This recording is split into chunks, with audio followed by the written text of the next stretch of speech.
tous et bienvenue sur les Azaventures, le podcast de voyage intérieur et extérieur d'une femme qui voyage seule. Ben voilà, je vais reprendre ma vie sous l'eau numéro 3 après un petit moment de pause. J'espère que j'ai pu faire garder le suspense de qu'est-ce qui va se passer après. Voici la suite de l'histoire après mon travail sur l'île de Tioman en Malaisie. Ai-je été engagée à Raja Ampat? Et la réponse est oui. Un bateau m'engage pour une saison en tant que guide de plongée sur un bateau croisière plongée à Raja Ampat. Une grande joie en moi, mais aussi une grande déception parce que bien sûr une bonne nouvelle ne va pas avec une autre. Et qu'est-ce qui s'est passé 2 jours avant que j'aie cette réponse? Je rencontre un homme incroyable que je tombe très rapidement amoureuse. Je dois donc quitter la Malaisie le 26 septembre pour rejoindre mon bateau croisière en Indonésie. Ce qui me reste 2 à 3 semaines à rester à Tioman et pouvoir passer du temps avec cet homme qui avait son propre bateau dans la marina de Tetek à Tioman.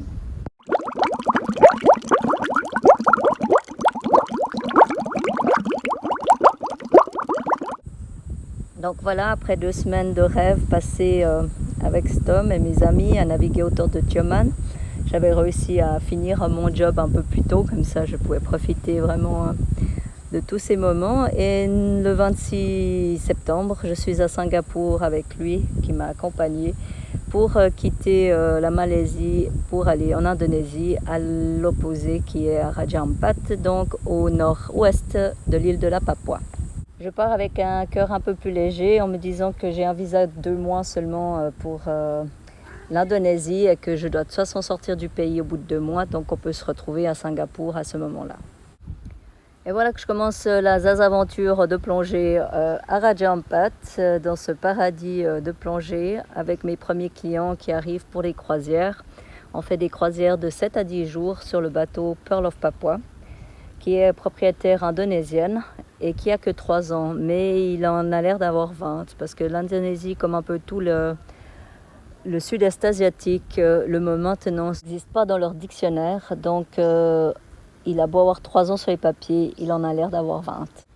Alors je m'éclate pendant le premier mois, et on fait 2 croisières. Normalement on fait une croisière, une pause d'1 semaine pour préparer le bateau et on repart à une croisière et 1 semaine environ, chaque fois entre les croisières. Donc entre les croisières, moi je suis à Sorong qui est la capitale de Raja Ampat. C'est un petit village où il se passe pas grand chose. Et j'ai pas le droit de partir de là parce que je suis sous la responsabilité du capitaine du bateau. Donc il n'y a pas grand chose à faire, si ce n'est à trier mes photos. Du coup je vous mets en lien aussi le film de Raja Ampat pour vous donner une idée de comment c'est magnifique. Voilà, après 1 mois j'apprends par cet homme dont je m'étais éprise très rapidement qu'en fait le mois prochain quand je reviens à Singapour, il aura une copine qui sera là aussi, donc il n'a pas forcément envie de me voir. Donc voilà, ma positivité et toute cette énergie que j'avais en moi est vite redescendue et ce 2e mois a été un peu plus difficile, heureusement qu'il y avait la plongée, mais dès que j'étais un peu seule à attendre la prochaine croisière, c'était pas les moments les plus faciles. On est un peu perdu seul au monde, à l'opposé, il n'y a personne. À attendre la prochaine croisière et à pleurer. Voilà. Je pense de tout mon voyage, même en comptant les années après, c'est sûrement la plus grosse dépression que j'ai fait pendant ce voyage sur ce bateau là-bas à Raja Ampat. Mais j'ai continué de travailler, donc j'étais payée à $50 la journée de travail. Donc quand on attendait dans le port, j'étais pas payée, j'étais juste nourrie et logée.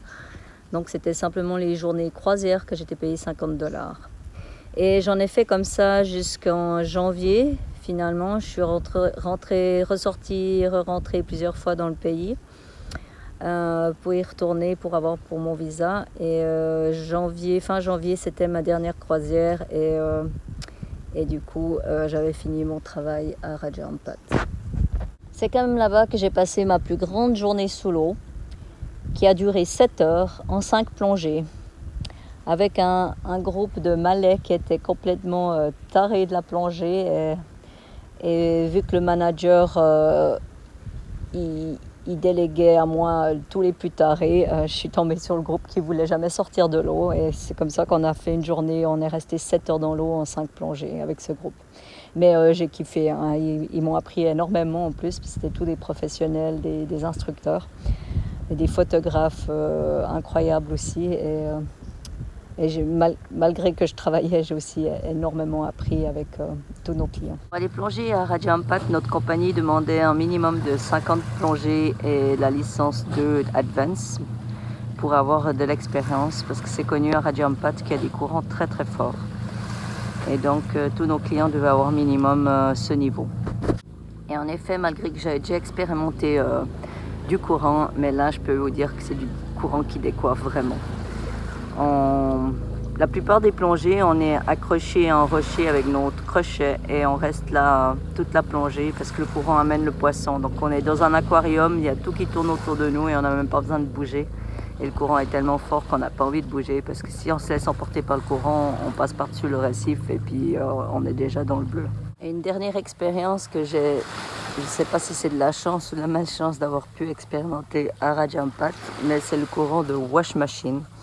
On a passé comme ça, parce que c'est comme dans une machine à laver, c'est les courants qui vont dans tous les sens, en bas, à droite, à gauche, ils vous tournent comme dans une machine à laver. Alors, comme on a l'habitude, on a 3 groupes, 3 guides. Donc moi j'ai un des groupes, on en a 5 clients chacun. Et on va tous plonger sur le même site. Donc on a eu 3 groupes en même temps, mais légèrement séparés l'un de l'autre. Et on commence la plongée sur un récif qu'on longe, tout va bien. On fait 10 minutes de plongée, tout va bien. Et là soudain, un courant qui nous pousse contre le fond. Donc c'est vraiment très très rapide. Donc première réaction, il faut que je m'accroche. On pense s'asseoir, il faut que je m'accroche et on s'accroche. Donc moi j'ai passé de 15 à 23 mètres en quelques secondes comme ça. Et soudain je reprends mes esprits et je reviens à moi en me disant où sont mes 5 gaillards? Parce que je suis quand même leur guide. Alors je vois 2 qui sont accrochés aussi pas loin de moi. L'autre guide, le manager qui avait les plus débutants avec lui, il est descendu jusqu'à 33 mètres pour aller chercher ces 2 qui ne sont pas accrochés à temps. Et moi je pense, même s'il m'en manque 3, ils sont où mes 3 autres? Là actuellement je ne peux pas faire grand chose. Je me dis avec la chance, il y avait le premier groupe devant nous.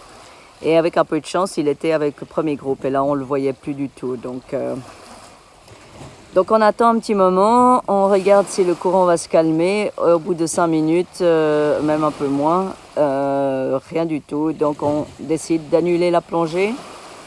Le but ici, c'est de se lâcher du récif, gonfler son gilet, pédaler contre le haut et puis se laisser emporter au bleu pour remonter à la surface et faire son palier de sécurité.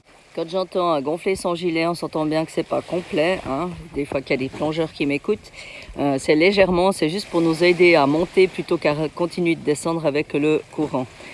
Donc on se lâche, c'est parti et on arrive aux 5 mètres, on a réussi à être tous en groupe, donc là on a eu environ 7-8 personnes.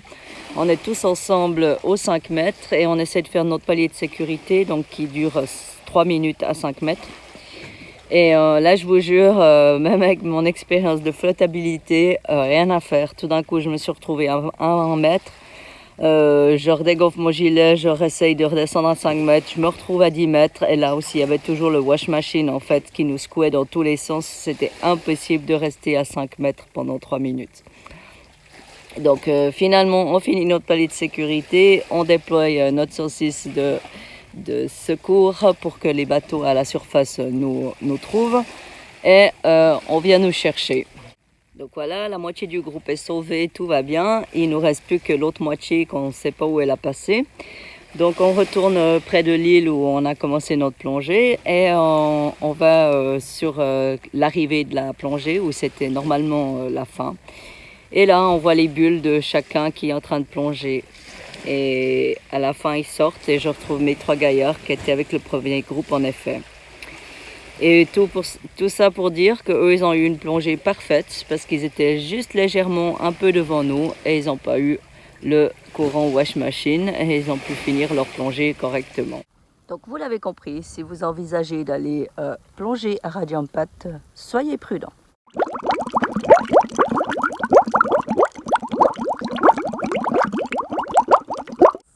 Donc voilà pour Rajampat qui fut mon dernier travail fixe avec contrat. Et autrement, toutes les autres fois que j'ai travaillé au sud-est asiatique avant d'acheter Manta, je les ai fait en tant que freelance, donc travail pour moi quand je voulais. À plusieurs endroits comme en Thaïlande, à différentes places en Thaïlande, à Koh Lanta, à Koh Chang, ou encore en Indonésie, à Pulawai ou à Bali. Avec différentes expériences en plus, dont celle-ci que je vais vous partager, qui est ma plongée la plus profonde, qui s'est passée à Pulawai sur l'épave qui s'appelle Sophie, un bateau de la Deuxième Guerre mondiale.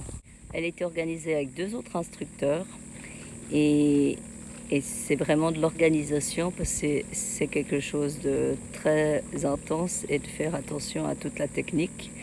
Donc c'est 65 mètres que j'ai atteint sous l'hélice, sous le safran du bateau à terre où j'étais avec mon ordinateur. Nous sommes restés une vingtaine de minutes sur l'épave entre 55 et 60 mètres, ce qui nous a fait faire une plongée de 3 heures, ma plus longue plongée. Pour ceci, il faut bien entendu compter assez de bouteilles pour pouvoir faire les paliers de décompression, ce que l'on a fait. Mes 2 partenaires en avaient 2 et on a mis encore 2 bouteilles au palier de 12 mètres et au palier de 5 mètres pour continuer. Une expérience intéressante, mais 3 heures, donc 20 minutes d'épave et donc 2h40 à attendre au milieu du bleu. C'est un peu long. Je suis pas sûre que je le referai aujourd'hui. J'ai eu ce petit moment d'inquiétude en plus pendant la remontée. Parce que donc j'étais avec ces 2 instructeurs qu'eux ils avaient déjà fait la plongée, donc ils connaissaient, c'était les guides. Et à un moment donné, on arrive sur une corde qui remonte à la surface, qui est soi-disant où le bateau est attaché. Et cette corde, elle s'arrête à 24 mètres en fait. C'était pas la bonne, c'était pas où il y avait les bouteilles qui nous attendaient. Donc moi, ça m'a stressé un petit peu en me disant, mais mince, si on trouve pas le bateau avec les bouteilles. Mais voilà, moi c'était ma première fois que je faisais cette plongée et c'est vrai que j'avais des guides avec moi, donc j'aurais juste dû leur faire confiance. Mais j'avais ces petites anxiétés quand même que si on ne trouvait pas les bouteilles supplémentaires pour les paliers de décompression, eh ben, on se mettait en danger. Mais tout s'est bien passé, la preuve, je suis encore là et j'ai fait ces 3 heures de plongée.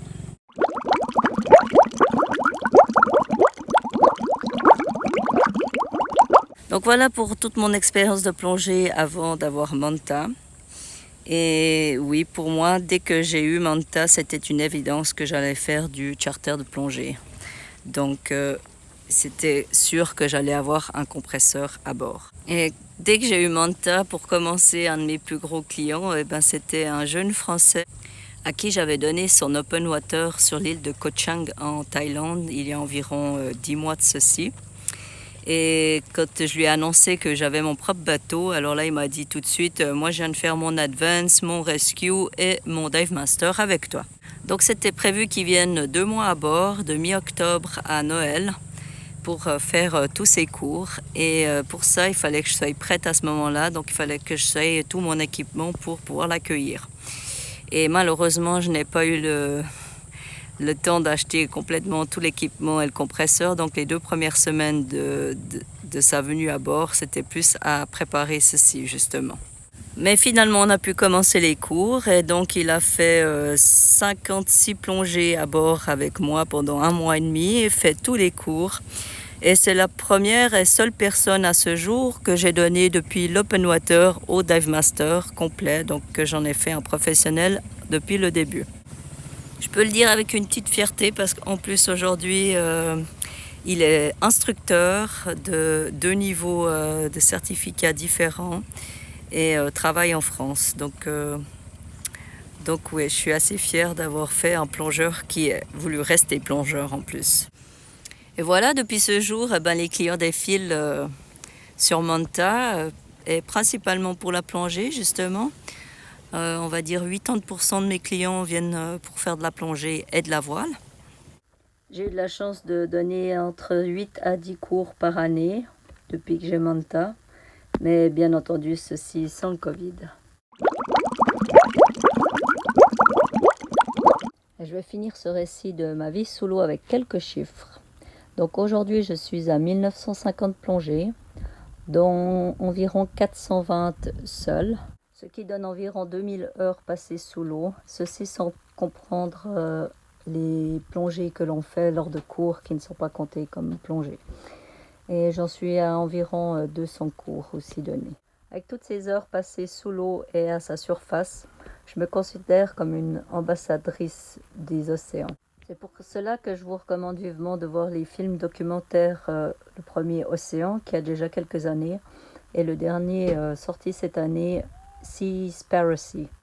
Je vais vous mettre aussi en lien mes petits films où j'ai plongé toutes ces années afin de vous montrer la beauté de ces océans. Et après ces 18 années sous l'eau et 6 années à la surface, je peux vous dire que j'en ai vu des beautés, mais j'en ai vu aussi des désastres. Et je prie qu'un jour la conscience humaine soit un peu plus élevée pour réaliser combien on détruit nos océans. Voilà, on arrive à la fin de ce podcast. Merci beaucoup d'avoir écouté jusqu'à la fin. N'oubliez pas de vous abonner si vous aimez et de partager. Les commentaires et questions sont toujours les bienvenus.